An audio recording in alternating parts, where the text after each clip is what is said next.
So hands down, the biggest mistake I see brands making when they're starting with paid ads is assuming they can copy their organic content playbook and scale it for paid. But you really have to assume that anyone who sees your ad on paid thinks you're a scammer, because that's like sort of the internet's default setting, and you're guilty until proven otherwise because of the immense amount of scammy ads and bad actors out there.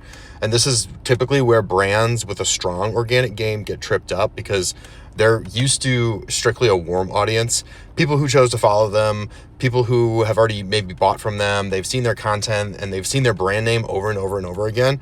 And so they trust them and they're actively engaged. And so converting from that organic channel is much easier. And then when these brands decide they want to scale and reach new people, they assume that the same funnel and content and messaging works, but they're forgetting that in order to scale, you have to get in front of complete strangers who are, mid-scroll. They don't want to be served an ad. They're half paying attention, and they have the highest level of skepticism of any of your buyers. So they need more context and they need more of a funnel.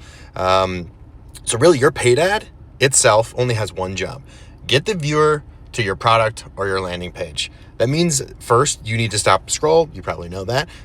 Pattern interrupt, unique visual, product close-up, a claim that sounds wrong, or a question that they can't not answer, right? Like, if you've got maybe 1 second, there's a thousand ways to stop the scroll with a combination of visual, audio, and written hooks. But the main filter here, it just needs to be like, why would a stranger care? And the second thing is you have to be relevant. And I'm not talking about like targeting the right demo. I'm talking about calling out their exact problem in their exact words, so much so that they should almost feel like their mind is being read. So they stop and they say, okay, this ad is for me.